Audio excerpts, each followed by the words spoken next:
Hello rice, बहुत दिन के बाद मैं निकला हूँ रास्ता पे और आज गया था रनिंग करने के लिए।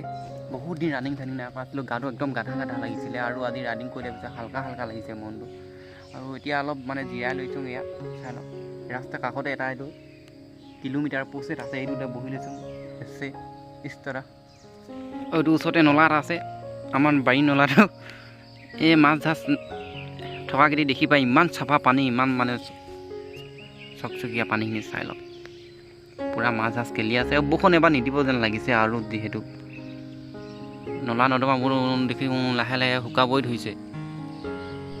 ৰাস্তাৰ কাষত বহি থাকোঁতে আমাৰ ডাইটি আহিলে। ডাইটি মানে হৈছে আমাৰ খুৰাই আহিলে আৰু স্কুটিটো উঠালে, কথা বতৰা নাই, মুঠতে উঠ বুলি ক'লে উঠিলোঁ। ক'লে নিচে ভগৱানে জানে দেই ৰাতিপুৱাই আৰু আহি সি পাই গ'লেহি আমাৰ অন্য এজন খুৰাৰ ঘৰত। আৰু আমাৰ দাই কথা পাতি লৈছে কি কামত আহিছে। মই মানে সিহঁতৰ ঘৰৰ সোমোৱাৰ পূৰ্বতে দেখিলোঁ যে এজোপা চোতালত প্ৰকাণ্ড শেৱালি ফুল আৰু ফুলজোপাৰ তলত মানে চোতালত পৰি আছে এপাহি এপাহিকৈ অসংখ্য শেৱালি ফুল। আৰু একদম গোন্ধটোতো কিমান ধুনীয়াকৈ আমোলমোলাই আছে আপোনালোকে জানেই। ৰাইজ শেৱালি ফুলৰ সুগন্ধই মানে গোটেই পৰিৱেশটো কিমান ধুনীয়া কৰি ৰাখে, কিমান জাতিষ্কাৰ কৰি ৰাখে। আৰু ৰাতিপুৱা কাৰোবাৰ ঘৰত যদি দেখোঁ চোতালৰ সন্মুখতে কিমান ধুনীয়া লাগে। আৰু নবহাকৈ মই পোনচাতেই মানে এখিলা পাত লৈ পেলাই হাততে উঠাই ল'লোঁ কেইপাহমান শেৱালি ফুল। কেইপাহ মানে মাহঁতে কৈ থকা শুনো শেৱালি ফুল ভাজি খাবলৈ আৰু পাতত দি খাবলৈ ভাল লাগে, বহুত মানে উপকাৰিতা আছে বুলি কয়। আৰু শেৱালি ফুলটো এবিধ মহৌষধ, বিভিন্ন ধৰণৰ বেমাৰ আজাৰৰ কাৰণে ভাল, খালে মানে স্বাস্থ্যৰ কাৰণে।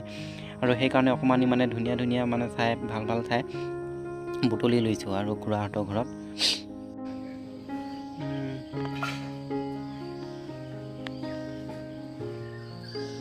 আৰু এনেকৈ ৰাইজ এপাহি এপাহিকৈ শেৱালি ফুলৰ সুগন্ধি লৈ মানে ভালেখিনি শেৱালি ফুল বুটলিবলৈ সক্ষম হ'লোঁ। আৰু আমাৰ খুৰালেও অকণমান বুটলিবলৈ ক'লে, বুটলিলোঁ দুইজনলৈ সমান হোৱাকৈ।